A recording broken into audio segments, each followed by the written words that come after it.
Do you ever feel like you're fighting a dozen different battles at once? Procrastination over here, impossibly high standards over there, this constant feeling of not being good enough? What if I told you these aren't separate problems at all, but actually just symptoms of one single fundamental issue? Let's meet the impatient man. Now, this could be anyone, but it's a profile of someone who feels like they're constantly running out of time. This is the person who picks up a new hobby and expects to be a total pro by day 2. They hit a goal they've worked on for months, and instantly, it feels like it wasn't enough. Failure somehow gets more and more painful with every passing year. And something like therapy? It just takes way too long. Does any of this sound familiar? Now, we could try to tackle each of these things one by one. The fear of failure, the procrastination, all of it. But the key insight here, the thing that changes the game, is realizing that these scattered frustrations, they aren't actually separate. There's this gut feeling that it's all connected, that it's all part of one single, deeper problem. So that leads us to the million-dollar question, right? What is that one thing? What's the fundamental root that ties all of this impatience and dissatisfaction and feeling like a failure together? Well, the answer isn't some quick psychological trick or a life hack. It's actually a concept so profound that for literally centuries, people have traveled the world to monasteries in India, China, Korea to learn it from monks. They go seeking a kind of deep, fundamental transformation. And this one concept is right at the heart of it. The concept is called klesha. It's a Sanskrit word, and it literally means coloring. And that is the perfect description. Klesha is the mind's tendency to take the simple, black and white, neutral facts of reality and just add a layer of paint to them. And usually, it's a pretty negative, dark color. It's all the extra stuff our mind adds to what actually happened. And this shows exactly how it works. Let's look at this. The reality, the simple fact is, I got dumped. The klesha, that's the coloring, the story your mind immediately adds, I will be alone for the rest of my life. Or, the reality is, I got 1A this semester. The klesha is, I should have gotten 2. You see the pattern, right? There's what happens, and then there's the story, the meaning that our mind glues onto it. So here's the crucial part. The consequence of all this is that when klesha is running wild, real but manageable problems become absolutely catastrophic. In gaming, there's this term tilt. It's when you make one small mistake and you get so frustrated that you start playing terribly and end up losing the whole game. Klesha is basically being tilted at life. It takes a real but solvable problem and just smothers it in so much negativity that it feels impossible.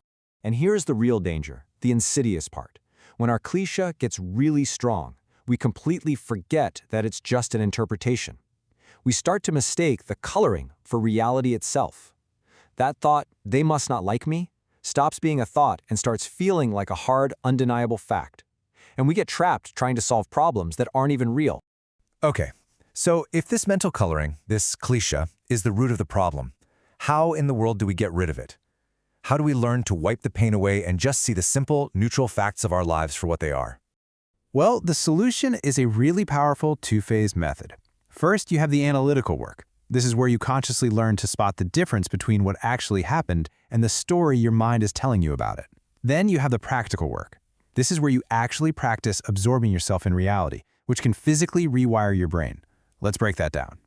All right, phase 1. This is all about becoming a detective of your own thoughts.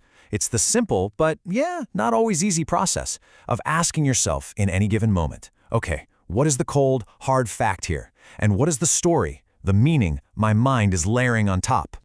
A perfect example is social anxiety. The reality is simple. This person did not laugh at my joke. That's it. That's the fact. The klesha is the story that comes next, and it often starts with this invisible little phrase, that means. Your mind just automatically fills in the blank. That means they don't like me. Learning to spot that invisible that means is the whole game. So once you've separated the story from the fact, you can challenge it. Is it really true that they don't like you? I mean, is that the only possibility, or could there be other explanations?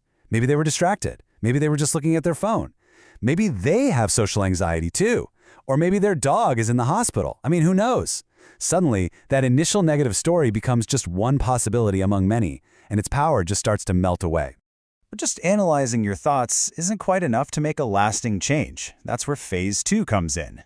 This is all about practice. It's about training your brain, just like a muscle, to be able to rest in reality without constantly adding those stories. And this is really where practices like meditation come in. It's like a workout for the reality circuits in your brain.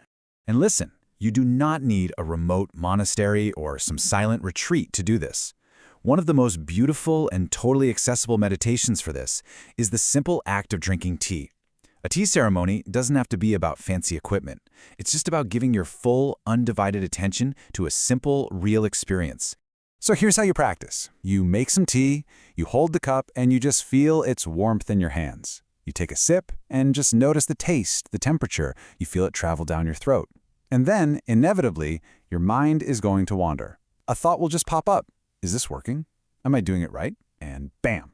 Right there, that's cliché.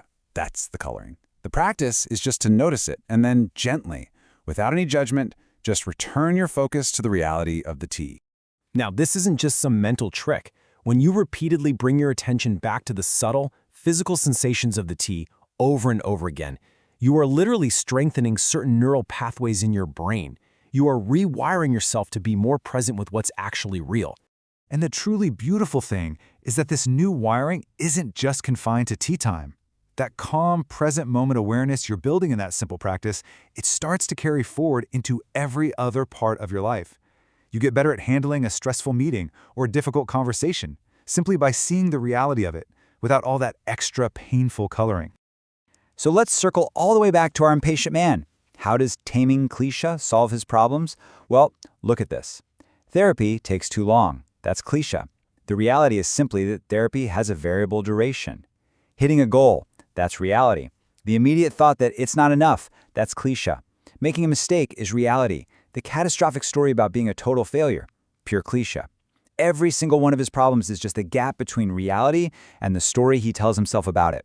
And this really brings us to the most empowering takeaway of all. For the most part, the external events of your life are not the primary source of your suffering. The real problem is the negative coloring, the cliché, that your mind constantly adds to those events. And the incredible news is, that's something you can actually change. So I'll leave you with this question. As you go about the rest of your day, just start to notice, what story